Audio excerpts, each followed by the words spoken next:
It's us. And I love Sao Paulo, by the way. I love Rio too for all my cariocas before they come at me in the comment section. Okay, because there's a rivalry between an unspoken, well, it's spoken of very, very much in Brazil, but I think Paulistas and Cariocas have a beef. They have a feud where we call it Rixa. It's called what? Rixa. Rixa. It's this little fight. Rixa, Carioca, Paulistano. They don't like each other. Yeah, so every time that I mention Rio, the Paulistas get mad that I don't mention Sao Paulo. And then when I mention Sao Paulo, the Cariocas get mad because I don't mention Rio. And it's like, why can't I just talk about both of these cities without you guys getting upset at me? Yeah. That's what I wonder. I don't understand, honestly. Because I love they're both great places. Cities. Exactly. I don't understand. And that's the beauty of Brazil, is that diversity of Brazil. Just to talk about it briefly, Brazil is extremely diverse, not only in just people, but cities. Because Sao Paulo and Rio de Janeiro feel like two different countries. Totally. We're neighbors. We're so different.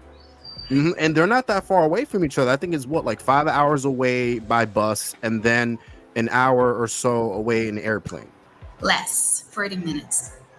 Yeah, I don't remember, to be honest. I went on a plane to Sao Paulo. I don't really remember because it was so short. I really like Sao Paulo, and I definitely noticed a lot of differences between Rio and Sao Paulo, not just like the architecture, how the city is, but even the people. Yeah. So what would you say is the main difference between Rio de Janeiro and Sao Paulo? I love that question. That's going to make me think, because we have so many differences. But I guess the one, it was kind of shocking to me. As soon as I got here, I felt so poorly dressed. I felt so improper and ugly, because in São Paulo, people dress up so beautifully and they're all pulled together. They have the best outfits. And even though it might sound silly, I don't know, I used to wear gym clothes, just regular and fine, and flip-flops going around. And then I saw people with beautiful like heels and glasses and purses, and like they dress smart. And I was just, the Carioca. The Carioca. That's it. It's funny that you mentioned that, Camila, because that was the first thing I noticed about Sao Paulo. Actually, I forgot a lot about Rio. Yeah, you forgot all about Rio, I guess. And even my accent. It's a shame. So your accent now is more Paulista. My accent now sounds more Paulista. When I'm in São Paulo, I'll change some words naturally. I don't mean to. And as soon as I cross the border and I'm Rio, I start my. So let me, I guess, for the people that have never heard Portuguese, a Brazilian Portuguese being spoken, can you showcase for everyone right now what the difference between a Carioca accent is and a Paulista accent is? Sure. I can use a very simple word, which is but. Mas. In São Paulo, people say mas. In Rio, we say mais. Mais. We even have this like E sound. Mais. Rio. And it's elongated. It's almost like we're chilling all the time. Mais. And in São Paulo, it's mas. It sounds, you know what it sounds like? It was Rio, the culture there is so laid back. So everyone's kind of like, like relaxing. In Sao Paulo, it's like, like get to it, rush, like kind of like Americanized a little bit. Kind of like that. Yeah. So back to what I was saying though. But when I was in the airport in Rio, I already saw people wearing tuxedos and everything. And I was like, wow, like these people are going to Sao Paulo. I thought Sao Paulo was like Rio in terms of dressing, but I guess not. Like it's completely different. So when I got to the airport in Sao Paulo, everyone was dressed up. And then I got to Pinheiros, where I was staying in Sao Paulo. Everyone was dressed up. Like a lot of people with money, Lamborghinis, Ferraris. I'm like Ferraris. Yeah. I was like, the people got money over here. I love it. Meanwhile, in Rio, everyone's beach clothes, academia clothes. Academia. That's all they wear over there. And of course, they'll dress up sometimes if they're going to the bar, but it's too hot in Rio to dress up. It is. It is. Hmm. Did you feel a little bit uncomfortable when you saw guys shirtless, being shirtless? Because they are, and it's totally okay there. It's not disrespectful at all. You can just go anywhere without a shirt on, and it's okay. No, I actually didn't. Actually, I felt uncomfortable about myself because I'm like, I'm not as good looking. I'm not as in shape as these guys are. So I felt bad for them. They have to see my Santa Claus belly and stuff, you know. Uh, but everywhere you went, like you go to a restaurant, a bar, people are shirtless. Like it's almost like in Sao Paulo, people want to outdress each other. Like they want to be able to, oh, I'm better dressing than you. Yeah. But in Rio, they're like, okay, who can look better without clothes, me or you? You know? Yeah. So, yeah. Who has the better six pack? I love your comment. It's very accurate. It's on point. Bullseye. Yeah. That's how it goes. Mhm. I love that. Okay. I noticed these small little details about them. But I really did like Sao Paulo. It reminded me a lot about America in a sense. Like, so it's like America fused with Brazil, if that makes any sense. So it's as America as it's the closest thing to America that Brazil has. Unless Brasilia is the same way. I don't know how Brasilia, the capital, is. The closest thing to America that Brazil has, but it's still Brazil at the end of the day. It still feels like Brazil. Like people, they like to party. There's a huge nightlife scene over there. You still hear samba. You still hear funky. You still it has its identity being a Brazilian city. And I think that's what I love about Sao Paulo. They curse way less here. And I had a potty mouth. So in Rio, we say a lot of bad words. It's a part of the vocabulary and the way we express. And I know it's not really the most beautiful thing to do, but it's how it goes. So we all start cursing at a very young age. And as soon as I came here, I couldn't say one sentence without a bad word because it's simply how I learned, right? And I just realized that people here don't curse at all. And I stopped cursing because I started to feel bad about myself.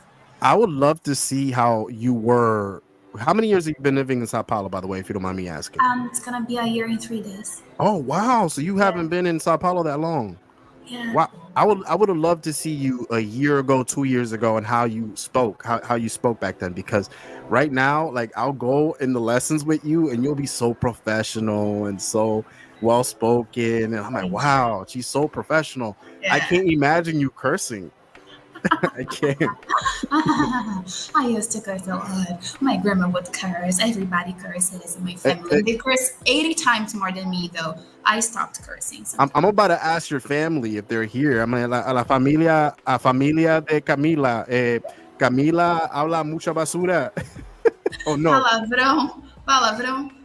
No mais. I don't say bad words. No falo. No. Okay. Mucho bem. Mucho bem. No falo mais. Mucho bem.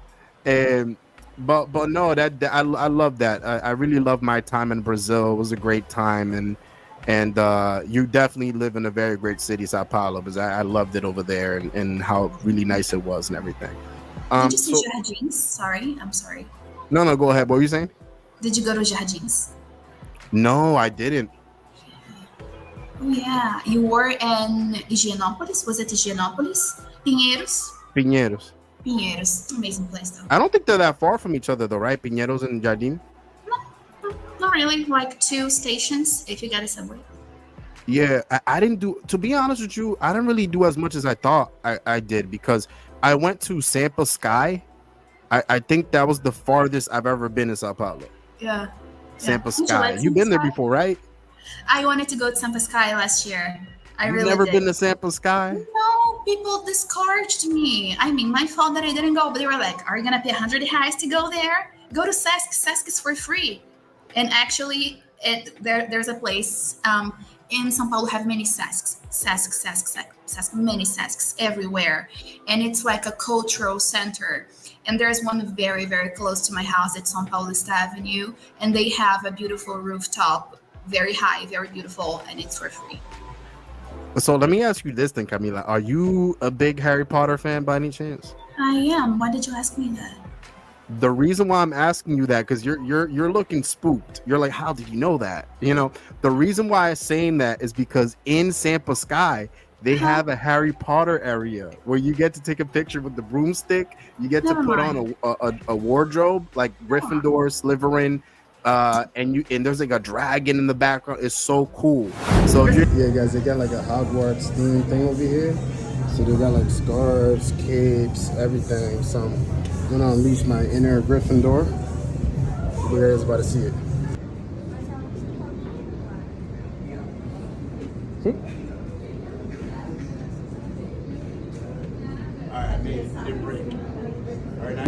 So if you're into Harry Potter, go to Sampa Sky, ladies and gentlemen. I'm going there for my birthday. You are kidding me? I am a Gryffindor person. I'm Slytherin. Gryffindor. I'm Slytherin. You're really the bad guys? I don't know. I like Slytherin. It's cool. I know you resonate with it. There's a bar there. I had a couple Coronas while I was there. And beautiful pictures. So if you're into like picture taking, you're gonna be in heaven there. Hello, this is an AI voice reminding you sign up for the Patreon fuckers. There is exclusive uncensored content there that will never be uploaded to YouTube. It is only $5 a month. If your broke ass can buy a 444 in Wendy's, you can spend $5 on amazing content. Link in the description. But a big thing that gets me annoyed about certain people, and I'm not trying to label it and say it's cariocas before you guys kill me in the comment section, but I feel like a lot of people say, ¿Por qué Sao Paulo? ¿Por qué? No hay nada que hacer en Sao Paulo. Oh, there's nothing to do in Sao Paulo. And I was like, there's a lot to do in Sao Paulo. Yeah. A lot. There's limitless things to do in Sao Paulo. There's a bunch of clubs, a bunch of things you could do indoors, Sampa Sky. Also, if you're into nature, go to Ibirapuera Park. So Ibirapuera Park. I love that place. I've been here for almost a year and I really want to go there and I haven't. You've never been to Ibirapuera Park? I know. It's a shame. Shame on me. And I've had opportunities to go there. Have I been there? No. Why? Because I'm lazy. Você não é paulista. Você não é paulista. Verdadeiro. Verdade. So how you say it? So você é no paulista verdade. You're not. Are you or aren't you? That you're not. Você não é. Você não é paulista verdade. Eu não sou paulista, não. Não, você é carioca. Eu sou carioca. Você é carioca. Yes, I am. See, I'm practicing my Portuguese. Meu Deus, sim. If you want to check out the full podcast, check out Real Talk episode 10, available on the Jaime Woods YouTube channel, and make sure to subscribe, and like if you enjoyed this video. Until next time, fuckers.